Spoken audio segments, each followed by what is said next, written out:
Subscribe करिए हमारे channel target UP TET CTET को और बेल आइकन को दबाइए। हेलो फ्रेंड्स, मैं रेनू स्वागत करती हूँ आप सभी भावी अध्यापक एवं अध्यापिकाओं का आपके अपने channel target UP TET CTET में। दोस्तों, आज की इस वीडियो में हम आपके डीएलएड 4th सेमेस्टर के इंग्लिश सब्जेक्ट के पवन सीरीज के मोस्ट इंपॉर्टेंट अतले क्वेश्चंस की सीरीज में क्वेश्चन नंबर 1 से पढ़ेंगे। दोस्तों, ये बहुत ही महत्वपूर्ण सीरीज है, इसको हम 2 पार्ट में पढ़ेंगे और इससे बहुत सारे क्वेश्चन एग्जाम में भी पूछे गए हैं, इसलिए आप लोग प्लीज ध्यान से पढ़िएगा।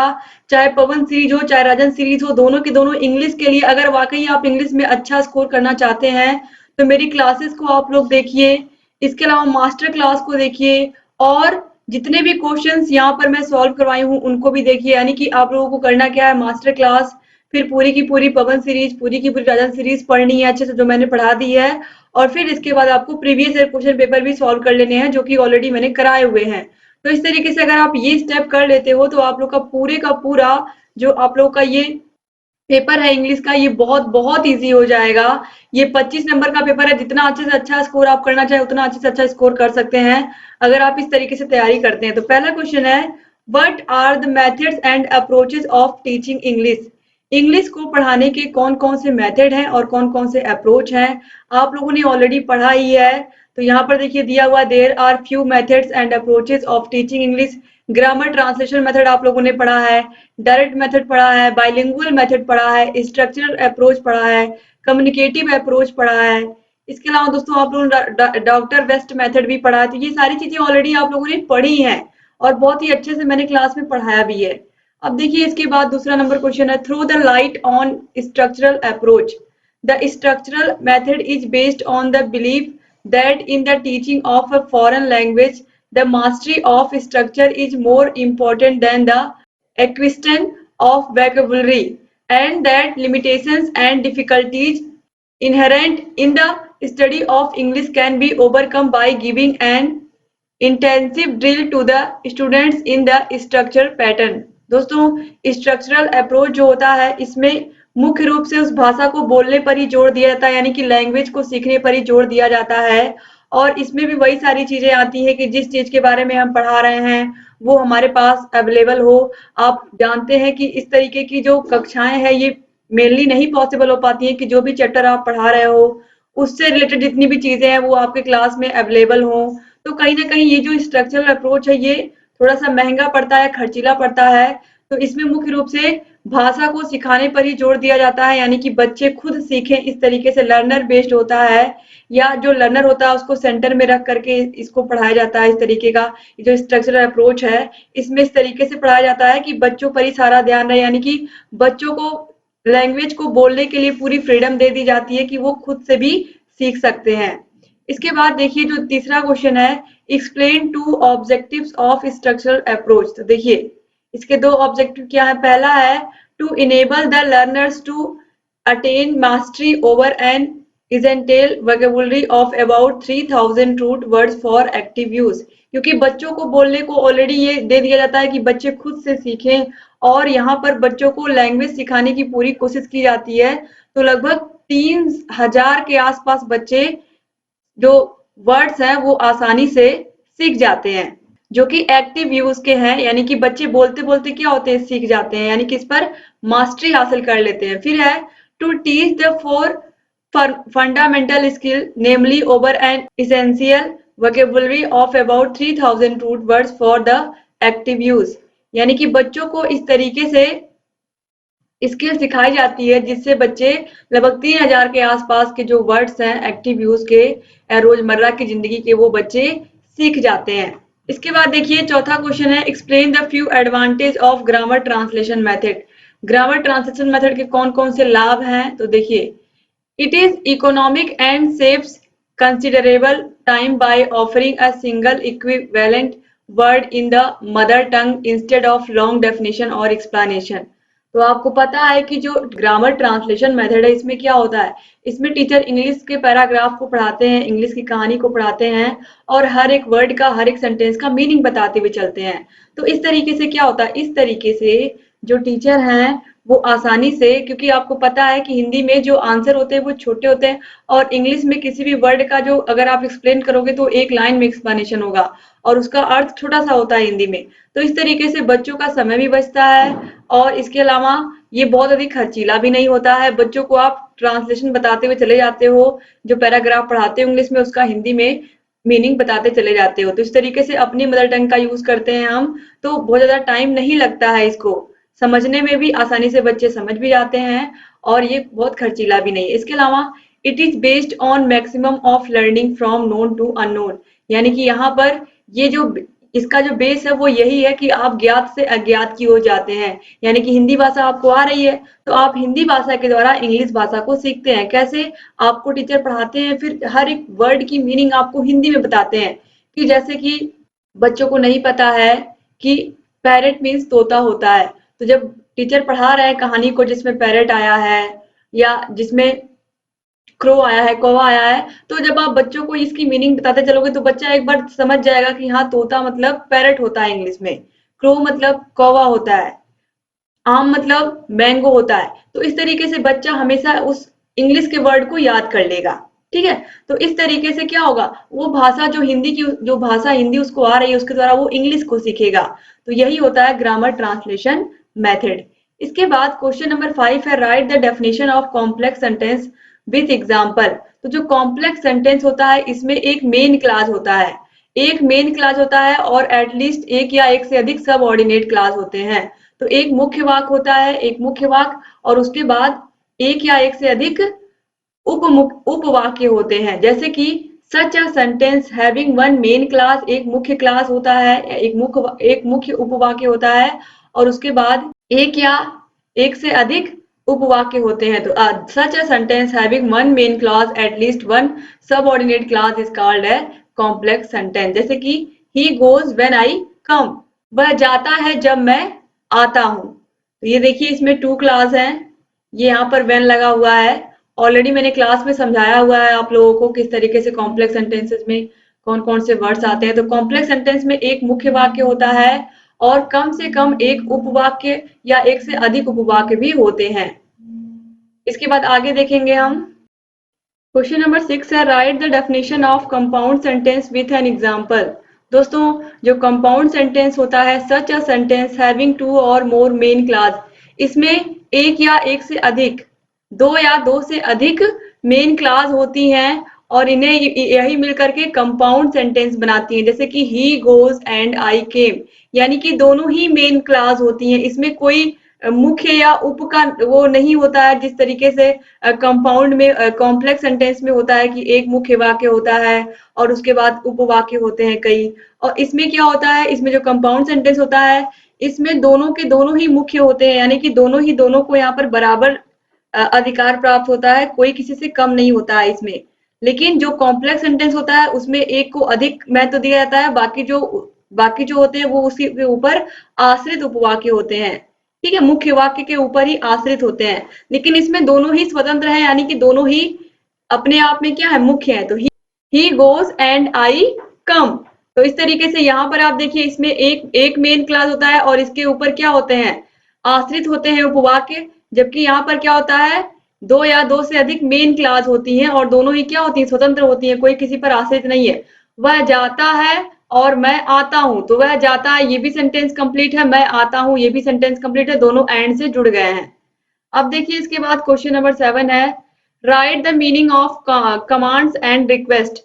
The meaning of commands is order and request is respectfully, यानी कि जब आप किसी के ऊपर कमांड कर रहे हो इसका मतलब आप ऑर्डर दे रहे हो। जैसे कि फौज में या सेना में कमांडर होते हैं, वो ऑर्डर देते हैं, और रिक्वेस्ट करने का मतलब है आप उसको उससे रिस्पेक्टफुली कह रहे हो, कोई भी चीज मांग रहे हो, पेन कॉपी पेंसिल, तो आप रिस्पेक्टफुली मांगोगे ना। जब भी रिक्वेस्ट करोगे आप तो रिस्पेक्ट के साथ करोगे ना किसी से भी। क्वेश्चन नंबर 8 है, what do you mean by tense.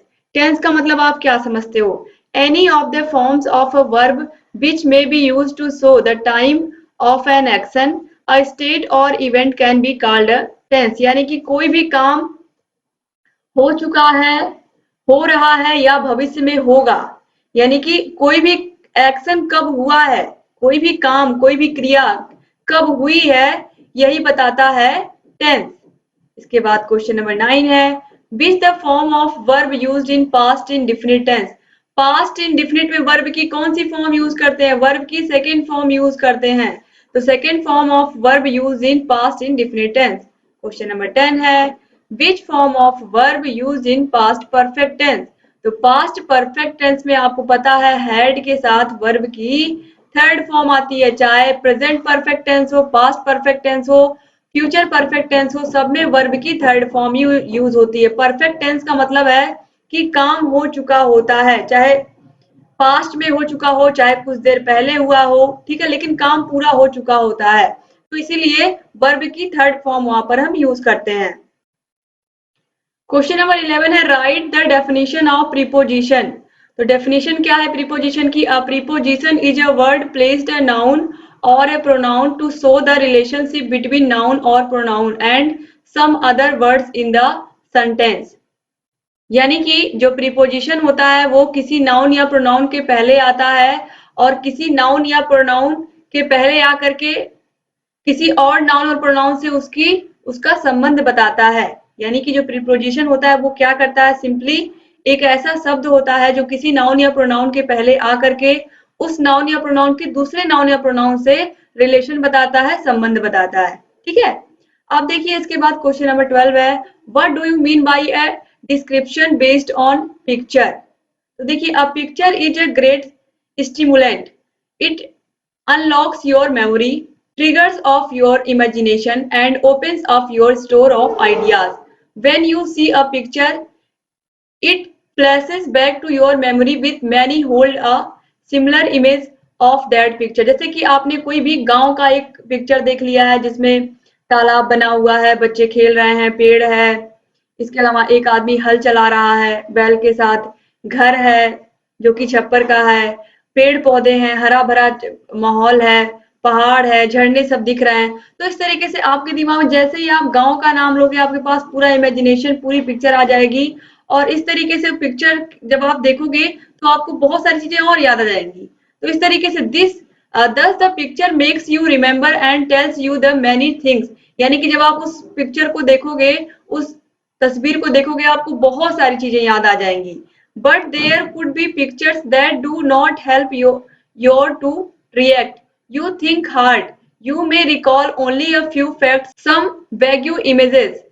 Using these, you could fill in the gaps with the details that would seem to make sense। जैसे कि अब आपको गांव का पिक्चर तो समझ में आ गया, लेकिन अगर कोई ऐसा पिक्चर दे दिया है जिसमें जंगल है, एक कछुआ जा रहा है या खरगोश जा रहा है इस तरीके से, और उसके बारे में आपको कहानी लिखने को कह दी जाए या फिर उसके बारे में आपको सोच करके बोलने को कह दिया जाए अपनी भाषा में, तो ये काफी टफ हो जाता है। तो यही बात यहाँ पर कहा गया है। लेकिन जो भी अगर पिक्चर दिखा करके बच्चों को आप स्टोरी टेल करना चाह रहे हो, तो अगर ढेर सारी पिक्चर आपके पास है, यानी कि उसको जोड़ते हुए आप कहानी कराना चाह रहे हो तो इजी हो जाएगा। लेकिन केवल एक पिक्चर दिखा करके अगर आप कोशिश करो कि बच्चे आपको पूरी स्टोरी बता दें तो ये बहुत मुश्किल है। ठीक है, अब देखिए इसके बाद क्वेश्चन नंबर 13 है, explain the kinds of good description. A good plan of composition of this kind would be introduction, body of the composition and conclusion। तो यहाँ पर बताया गया है जब भी हम डिस्क्रिप्शन करते हैं या फिर कोई कंपोजिशन होता है, तो कंपोजिशन यानी कि कोई भी पैराग्राफ होता है तो उसका इंट्रोडक्शन होता है, फिर उसका बॉडी ऑफ कंपोजिशन होता है और फिर उस कहानी का या उस नाटक का कोई ना कोई कंक्लूजन या उपसंहार होता है। इसके बाद क्वेश्चन नंबर 14 है, write the meaning of letter writing. Letter writing का मतलब क्या होता है? पत्र लेखन का मतलब क्या होता है? Letter writing refers to convey news and information in writing to those who are away from us. यानी कि हम उनके लिए क्या करते हैं, जो हमसे दूर रहते हैं, हम उनको अपनी बातें पहुंचाने के लिए, अपनी न्यूज पहुंचाने के लिए उनके पास लेटर्स का सहारा लेते हैं। Everyone may be required to write letters sometimes। यानी कि कभी ना कभी हर एक व्यक्ति को लेटर लिखने की जरूरत पड़ती ही पड़ती है। और द अदर, ठीक है, इसके अलावा hence it is important to learn to write good letters। इसीलिए हमें अच्छा लेटर लिखना आना चाहिए। It affect our relations with others as well as our business transactions। यानी कि ये हमारे रिलेशंस को भी बनाने में मदद करता है, हमारे आसपास के लोगों से, हमारे फ्रेंड से और बिजनेस ट्रांजैक्शन में भी सहायता करता है, क्योंकि कभी कभी बिजनेस में भी हमें पत्र लिखने होते हैं, यानी कि बिजनेस ट्रांजैक्शन में भी या अपने व्यवसाय में भी। इसके बाद क्वेश्चन नंबर 15 है, name the types of letter. Types of letter कितने प्रकार का होता है? 2 प्रकार का, friendly informal letter, business formal letter. अगर हम बिजनेस के लिए लिख रहे हैं, व्यवसायिक पत्र है हमारा, किसी अधिकारी को लिख रहे हैं या अपने से बड़े अपने कार्यालय में किसी को लिख रहे हैं, बॉस को, तो वो फॉर्मल लेटर होगा। और अगर हम अपने फ्रेंड्स को, अपनी फैमिली में, अपने आसपास जानने वालों को लिख रहे हैं तो ये क्या होगा? Informal letter. तो लेटर 2 प्रकार का होता है, फॉर्मल लेटर और इनफॉर्मल लेटर। क्वेश्चन नंबर 16 है, क्वेश्चन नंबर 16 है, discuss the 2 characteristics of a good lesson plan. तो characteristics of a good lesson plan. Good lesson plan क्या होता है? देखिए, a good lesson plan should be based on principles of teaching and theories of psychology. पहला तो ये line आप बिल्कुल याद कर लीजिए कि जो गुड लेसन प्लान होता है वो मनोविज्ञान के सिद्धांतों पर और उसके थियरीज पर आधारित होता है, यानी कि मनोविज्ञान के सिद्धांतों पर आधारित होता है। तो या फिर ये भी कह सकते हैं कि शिक्षण के सिद्धांतों और मनोविज्ञान के थियरीज पर आधारित होता है। तो याद रखिएगा, जो गुड लेसन प्लान होता है वो टीचिंग के सिद्धांत यानी कि शिक्षण के सिद्धांतों पर और साइकोलॉजी यानी कि मनोविज्ञान पर आधारित होता है। फिर है, a good lesson plan must follow a standardised format, यानी कि जो इसका स्टैंडर्ड बनाया गया है, यानी कि कितना समय आपको एक चैप्टर पढ़ाने में देना है, कितने में आपको सैंपल कार्य करना है, कितने में बच्चों को पठन कार्य करवाना है जिससे, और कितने समय में आपको गृह कार्य देना है, ये सारी चीजें उसमें मेंशन होनी चाहिए। ठीक है, तो ये 2 पॉइंट्स आप जरूर याद रखिएगा। क्वेश्चन नंबर 17 है, explain the formats of good lesson plan. तो देखिए, the popular formats are the following, Herbartian approach, Morrison approach और यूनिट अप्रोच, इवेल्युएशन अप्रोच और ब्लूम्स अप्रोच, RCEM अप्रोच, इसके अलावा NCERT और इलेक्ट्रिक अप्रोच। तो ये सब गुड लेसन प्लान के क्या है? मुख्य अप्रोच है। इनको आप याद रखिएगा, वो विकल्प भी क्वेश्चन में पूछ लेता है कभी कभी। क्वेश्चन नंबर 18 है, name the advantages of lesson plan. Lesson plan बनाने का फायदा क्या होता है? तो देखिए, the teacher puts equal emphasis on different parts of the plan which reduces the possibility of over emphasizing or ignoring a particular aspect of lesson। यानी कि यहाँ पर कहा गया, जब हम लेसन प्लान बना करके लेके जाते हैं तो हमें पता होता है कि बच्चों से हमें जब क्लास में जाएंगे पहले कुछ क्वेश्चंस पूछने हैं, उन्हीं बच्चों से हमें प्रकरण निकलवाना है, फिर उसके बाद हमें उस चैप्टर को पढ़ाना स्टार्ट करना है, फिर उसके बाद हमें जब पढ़ा लेंगे तो फिर क्वेश्चन आंसर करवाने के लिए सैंपल कार्य करवाना है, फिर उसके बाद बच्चे काम कर रहे हैं कि नहीं, फिर निरीक्षण भी करना है कक्षा में घूम घूम कर, फिर उसके बाद बच्चों को गृह कार्य भी देना है। तो ये हर एक का टाइम फिक्स होता है लेसन प्लान में। तो इसीलिए अगर हम लेसन प्लान बना लिया है तो सही समय पर वह लेसन कंप्लीट कर लेते हैं हम। ठीक है, अब देखिए इसके बाद, the teacher become confident, self reliance and successful achieving the AIIMS. यानी कि जब टीचर अपना पूरा काम प्लानिंग के साथ करके लेके जाएंगे कक्षा में तो कॉन्फिडेंट तो रहेंगे ही और अपने लक्ष्य को भी वह सही समय पर प्राप्त कर लेंगे, यानी कि कोर्स भी सही समय पर पूरा करा लेंगे। अब क्वेश्चन नंबर 19 है, combine the following sentence into compound sentence. तो compound sentence, complex sentence already मैंने पढ़ा दिया है आप लोगों को, आप लोग क्लासेस जरूर अटेंड कर लीजिए। और अब यहाँ पर देखिए दोस्तों, क्या है ये सेंटेंस, इसको हमें कंपाउंड में चेंज करना है। ही वॉज मार्क्ड absent, उसे absent कर दिया गया था। He was turned out of the class, उसे क्लास से बाहर भी निकाल दिया गया था, उसे क्लास से बाहर निकाल दिया गया था। अब इसको हमें कंपाउंड में चेंज करना है। तो ही वॉज मार्क्ड absent, उसे absent कर दिया गया था। इसके अलावा एज वेल एज, इसके साथ ही साथ, एज वेल एज मतलब साथ ही साथ, turn out of the class, उसे absent भी कर दिया गया था, साथ ही साथ उसे क्लास से बाहर भी निकाल दिया गया था। फिर है, he was not only marked absent, उसे ना केवल absent किया गया but also turn out of the class, बल्कि क्लास से भी बाहर निकाल दिया गया। तो इस तरीके से 2 तरीके से हम बना सकते हैं इसको कंपाउंड सेंटेंस के रूप में। अब क्वेश्चन नंबर 20 है, combine the following sentence into a compound sentence. He went to Calcutta last year. We stayed there for 2 days. We went to Calcutta last year. हम लोग लास्ट ईयर यानी कि पिछले साल कलकत्ता गए थे और वहां पर हम लोग 2 दिन तक रुके भी थे। तो ये हमें कंपाउंड में बनाना है, तो we went to Calcutta last year and से जोड़ देंगे and stayed there for 2 days। आप लोगों को मैंने फन वॉइस ट्रिक बताई थी और इस फन वॉइस की मदद से आप कंपाउंड में कौन सा कंजक्शन आ रहा है आसानी से आप इसको लर्न कर सकते हैं, किसके द्वारा जुड़ा हुआ है फन वॉइस। बस यही आपको ट्रिक याद रखनी है। इसके बाद क्वेश्चन नंबर 21 है, combine the following simple sentence into compound sentence. He is poor, he is honest. तो देखिए फन वॉइस में आप देखिए यहाँ पर, तो यहाँ पर वाई है, वाई का मतलब क्या है, वाई का मतलब है यट। फन वॉइस में वाई का मतलब क्या है, यट। तो यहाँ पर देखिए ये सेंटेंस जो है, he is poor full stop he is honest, तो he is poor yet he is honest. वह गरीब है फिर भी क्या है, ईमानदार है। इसके बाद क्वेश्चन नंबर 22 है, combine the following sentence into complex sentence. तो कॉम्प्लेक्स में चेंज करना है, it is known to all that you are a thief, you are a thief it is known to all. तुम चोर हो यह सब लोग जानते हैं। तो इस सेंटेंस को हमें बनाना है कॉम्प्लेक्स में। तो ये बन जाएगा, it is known to all that you are a thief. तो it is known to all इस तरीके से, it is known to all that you are a thief, इस तरीके से बनेगा। ठीक है, इस तरीके से ये सेंटेंस बनेगा, it is known to all that you are a thief.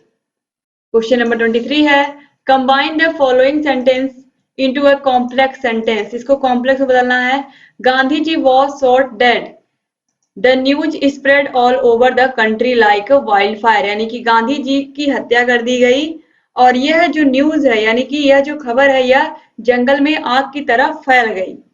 तो अब देखिए इसको हमें कॉम्प्लेक्स में बदलना है, the news that Gandhi ji was shot dead, news यानी कि समाचार कि गांधी जी की हत्या हो गई है, spread all over the country like wildfire, यानी कि पूरे देश में जंगल के आग की तरह फैल गई। समाचार जो कि था कि गांधी जी की हत्या कर दी गई है, पूरे देश में आग की तरह फैल गई।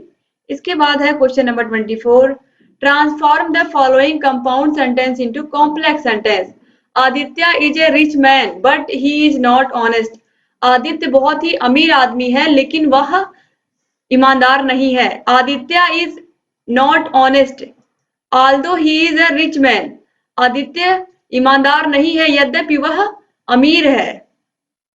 क्वेश्चन नंबर 25 है, transform the following complex sentence into compound sentence. The when the sunset we return home. ये पूछा भी गया है एग्जाम में आप लोगों के, जब सूर्य अस्त हुआ कॉमा वी रिटर्न होम, हम घर लौट गए। तो इसको हम बनाना है हमें कंपाउंड में, तो कंपाउंड के लिए हम इसमें एंड लेके आएंगे, and the sun set and we return home. सूर्य अस्त हुआ और हम लोग अपने घर को लौट गए। क्वेश्चन नंबर 26 है, change the following assertive sentence into interrogative sentence. Tagore was a great poet. तो टैगोर क्या थे, एक बहुत ही महान कवि थे। तो बस कुछ नहीं करना है, was Tagore not a great poet, इसे हमें इंट्रोगेटिव सेंटेंस में चेंज करना है। तो इंट्रोगेटिव में इस तरीके से हम चेंज कर सकते हैं, was Tagore not a great poet. क्या टैगोर एक ग्रेट पोएट नहीं थे? या फिर इस तरीके से भी हम कर सकते हैं, was Tagore a great poet.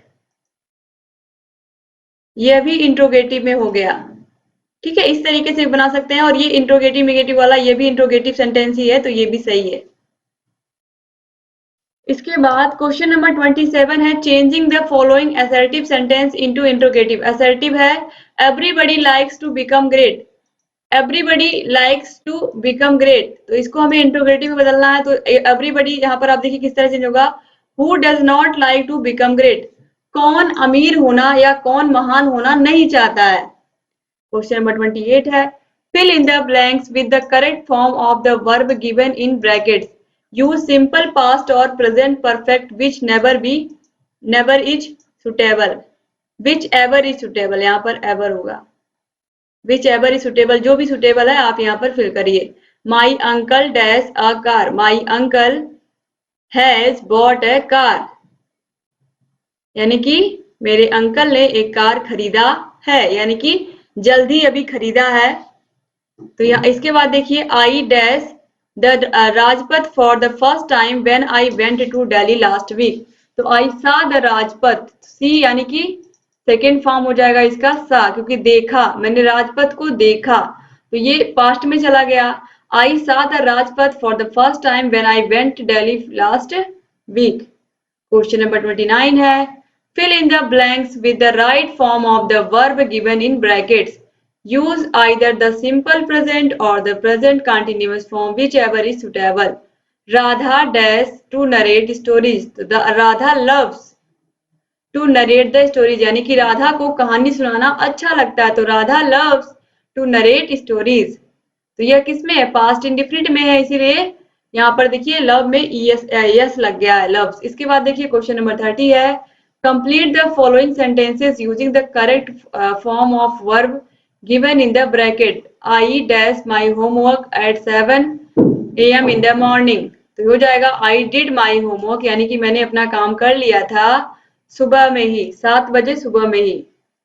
Question number 7 है complete the following sentence using correct article. 2019 में पूछा गया क्वेश्चन है dash virtue is its own reward. तो a virtue is its own reward. Question number 32 है use the following phrases into the sentences of your own as bring out their meaning clearly। तो यहाँ पर कुछ phrases दिए हुए हैं, इनकी मीनिंग हमें अपने भाषा में या इनका हमें वाक्य प्रयोग करके बनाना है। जैसे टेक टू यानी कि आदत पड़ना, nowadays your friend has taken to smoking, यानी कि आजकल तुम्हारे दोस्त को स्मोक करने की आदत हो गई है। फिर है होल्ड अप यानी कि देर हो जाना, यानी कि टू डिले।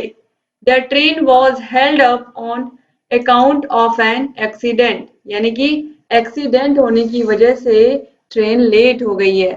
क्वेश्चन नंबर 33 है combine the following sentence into a compound sentence. The animal may be a fish, it may be a serpent, it must be one of them, यानी कि यहाँ पर इसको हमें कंपाउंड में बदलना है। 2016 में पूछा गया है। तो यहाँ पर आप देखिए the animal may B fish, तो यहाँ पर इस तरीके से हम इसको बनाएंगे कि यह एनिमल फिश भी हो सकता है, सर्पेंट यानी कि सांप भी हो सकता है, मछली भी हो सकता है, सांप भी हो सकता है, it must be one of them यानी कि यह इन्हीं दोनों में से एक है। तो सिंपली हम इस तरीके से बनाएंगे इसको कंपाउंड में, यह एनिमल, यह जानवर या तो फिश है या तो सर्पेंट है, यह कंफर्म है। तो देखिए दिस एनिमल दिस एनिमल में must be either a fish और अ सर्पेंट, या तो यह मछली है या तो सांप है। क्वेश्चन नंबर 34 है combine the following sentence into complex sentence. 2016 में पूछा गया है he lives somewhere I do not know it, वह कहीं पर रहता है, मैं नहीं जानता हूं वह कहाँ रहता है। तो I do not know where he lives, I do not know where he lives, मैं नहीं जानता कि वह कहाँ रहता है, वेयर से जुड़ गया है। इसके बाद देखिए question number 35 change the following sentence into past indefinite. तो पास्ट इंडेफिनिट में आपको पता है डू का क्या होता है, डिड होता है, और वर्ब की फर्स्ट फॉर्म आती है, डिड की वजह से वर्ब की फर्स्ट फॉर्म लग जाती है नेगेटिव सेंटेंस में। तो I do not know where he lives, I did not know where he lived, I did not know where he lives का लिव्ड हो जाएगा, क्योंकि ये यहाँ पर सेंटेंस अलग हो गया। वेयर ही लिव्स, वह कहाँ वह रहता है, तो वह यहाँ पर जब हम इसको पास्ट में बदलेंगे, पास्ट इंडेफिनिट में, तो ही लिव्ड, क्योंकि यहाँ पर वर्ब की सेकेंड फॉर्म आएगी। और डिड नॉट की वजह से यहाँ पर नो का नो ही रह गया, वरना अगर डिड नॉट नहीं होता तो यहाँ पर क्या होता, न्यू हो जाता, KNEW न्यू हो जाता। तो इस तरीके से यहाँ पर ही लिव्स था, तो इसका लिव्स की वजह से यहाँ पर देखिए लिव्ड हो गया, की सेकेंड फॉर्म आ गई। तो I do not know where he lived. Question number 36 है changing the following into past continuous. Past continuous में वाज वेयर के साथ वर्ब की ING फॉर्म आती है, आपको पता है। He went to Agra yesterday, तो he was going to Agra yesterday। Question number 37 है complete the following sentence using the correct form of the verb given in the bracket. The doctor dash after the patient had died, patient के मरने के बाद doctor आए, the doctor came after the patient had died. तो doctor के आने के बाद रोगी मर चुका था, यानी कि रोगी के मरने का जो काम यहाँ पर, ये जो पहला काम है ये पहले हो चुका है और डॉक्टर बाद में आए। जो काम पहले हुआ है उसमें यहाँ पर, उसमें देखिए, उसमें पास्ट परफेक्ट टेंस यानी कि वर्ब की थर्ड फॉर्म, हैड के साथ वर्ब की थर्ड फॉर्म आई है। और जो काम बाद में हुआ है उसमें आप देखिए, उसमें आप देख सकते हैं कि वह पास्ट इंडेफिनिट में है, यानी कि वर्ब की second form I. The doctor came after the patient had died, यानी कि पेशेंट के मरने के बाद डॉक्टर आए। क्वेश्चन नंबर 38 है, fill in the gap using the correct form of verb given in the bracket. Shyam will have left for Mumbai before the rainy season dash began या begin. तो Shyam will have left for Mumbai, यानी कि जो श्याम है वह मुंबई के लिए निकलेगा, मुंबई के लिए रवाना होगा। Before the rainy season begin, rainy season शुरू होने से पहले, तो यहाँ पर बिगिंस हो जाएगा। क्या हो जाएगा? Begins, BEGINS। इसके बाद क्वेश्चन नंबर 39 है, fill the correct word. He quarrelled dash over a trivial matter. He quarrelled dash a trivial matter, तो यहाँ पर ओवर फिल होगा। वह बहुत ही छोटी बात पर झगड़ा करने लगा। किसी भी मुद्दे पर बात होगी तो वहां पर ओवर आएगा इस तरीके से।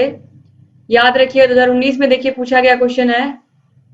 क्वेश्चन नंबर 40 है, change the following sentence into past perfect continuous tense. Past perfect continuous had been plus verb की ING फॉर्म आती है।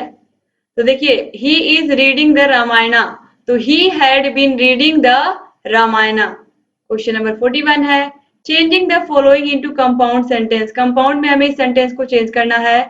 Besides being a rich he is not happy. धनी होने के बाद भी वह खुश नहीं है। Besides being rich he is not happy, धनी होने के बाद भी वह खुश नहीं, तो क्या हो जाएगा? He is rich but he is not happy. तो यह हो गया कंपाउंड सेंटेंस में बट लगा के हमने जोड़ दिया। तो इस तरीके से देखिए, compound sentence are introduced by coordinating conjunction and but और nor yet so etc। FANBOYS, बस आपको यही फॉर्मूला याद रखना है। तो इस तरीके से यहाँ पर आप लोगों ने पहला पार्ट कंप्लीट कर लिया। दूसरा पार्ट भी मैं पढ़ा दूंगी आप लोगों को। फर्स्ट पार्ट में कहीं कोई प्रॉब्लम आई हो तो आप बताइएगा। आप लोग 8 के 8 विषयों को देख सकते हैं। हर एक सब्जेक्ट की मास्टर वीडियो बना दी है। 8 के 8 सब्जेक्ट को आप देखिए और अपनी तैयारी को बेहतर बनाइए। और 8 सब्जेक्ट की मास्टर क्लास देखने के बाद आप सभी के पवन सीरीज, आदम सीरीज को सॉल्व कर लीजिए, प्रीवियस ईयर क्वेश्चन पेपर को सॉल्व कर लीजिए, अगर वाकई में आप लोग बेहतर नंबर पाना चाहते हैं अपने एग्जाम में। उम्मीद करती हूँ कि आप ऐसे चैनल से बने रहेंगे। 8 के 8 विषयों की link description box, comment box में मिल जाएगी। यहाँ ऊपर आई बटन पर भी क्लिक करके आपको सारे वीडियोस की लिंक मिल जाएगी। जहाँ कहीं कोई भी समस्या आ रही है हमसे बताइए। उम्मीद करती हूँ कि आप ऐसे चैनल से बने रहेंगे, सारे वीडियोस को देखते रहेंगे और जहाँ कहीं कोई भी समस्या आएगी हमसे बताते रहेंगे। एक बार फिर से आप सभी का बहुत बहुत धन्यवाद। अगर आपको 8 के 8 विषयों की PDF चाहिए तो आप लोग ऐप को डाउनलोड कर लीजिए।